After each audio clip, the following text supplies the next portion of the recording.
Mulching अगर आप naturally तरीके से आच्छादन करते हैं तो वो सही है, अगर आप प्लास्टिक मल्चिंग करते हैं तो वो सही नहीं है। क्यों?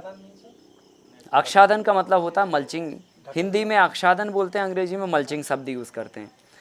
तो इसमें बेसिकली क्या होता है कि ज़मीन के अंदर ये चीज़ जाके जब हम पॉलीथीन से किसी भी चीज़ को मल्च करते हैं, मतलब ढकते हैं, तो सनलाइट तो जाती नहीं है ना, एयर जाती है क्योंकि पॉलीथीन ढकी है, और सनलाइट और एयर नहीं जाएगी तो बैक्टीरिया सांस कैसे ले पाएंगे।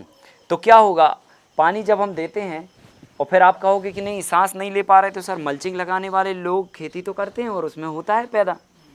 अभी आ रहा था मुंबई से तो पूरे नासिक और मनमाड़ तक तो लोग मल्चिंग लगाते हैं, बराबर, तो पैदा हो रहा है। तो क्या होता है, जब हम पानी देते हैं ना ड्रिप से, तो ऑक्सीजन जाती है, उसमें ऑक्सीजन में पानी में ऑक्सीजन होती है, ठीक है ना, H2O होता है ना, तो उस ऑक्सीजन से वो बैक्टीरिया काम चलाते हैं अपना, ये हवा से ऑक्सीजन नहीं लेते फिर वो।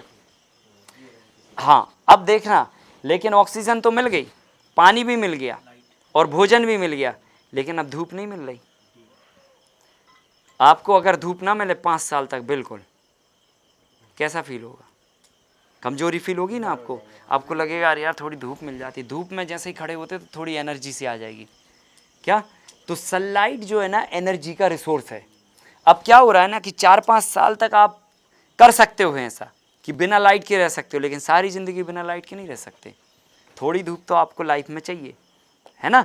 तो हम क्या करते हैं कि मल्चिंग जब डाल देते हैं तो सनलाइट बिल्कुल भी नहीं आने देते। तो सनलाइट नहीं आती तो बैक्टीरिया को वो जो एनर्जी मिलना चाहिए वो एनर्जी नहीं मिलती, तो 4-5 साल तक तो वो खींच लेते हैं, और उसके बाद फिर वो मिट्टी एकदम ऐसी डल पड़ जाती है। फिर आप मिट्टी बदलिए, या तो आप पनी हटा के और 2-3 साल तक उसको खुला धूप लगने दीजिए, एंड फिर वापस से आप फिर मल्चिंग लगाइए। तो ये झमेला करना क्यों? अगर हमें मल्चिंग करनी है तो आप जो है ना नेचुरल तरीके से अपने जो वेस्ट होते हैं उन वेस्टों का आप इस्तेमाल करिए। लाइक आपके पास जो भी वीड्स होते हैं, ग्रास होती हैं, कचरा होता है, आप घास निकालते हैं, ठीक है, आप घास को निकाल के एक जगह इकट्ठा रखते जाइए। जब आप कोई क्रॉप लगाएं तो वापस वही घास फिर बिछा दीजिए खेत में, उससे डिकम्पोज भी हो जाएगा। हाँ, सड़ने दो, तो सड़ने से तो हमें और फ़ायदा मिलेगा ना। तो उससे क्या होगा कि ज़मीन का सरफेस जब ढक देंगे ना तो पानी एवापरेट नहीं होगा, है ना, मॉइस्चर एवापरेट नहीं होगा, और दूसरा मॉइस्चर के साथ साथ में नमी नीचे बनी रहेगी और कोई भी वीड्स नहीं आएंगे। वीड्स मीन्स वेस्ट, खरपतवार नहीं आएंगे, है ना। तो ये सब उसके बेनिफिट्स हैं। तो मल्चिंग करना ज़रूरी है, हाँ, पर प्लास्टिक की नहीं, हम अपनी ग्रास की करें।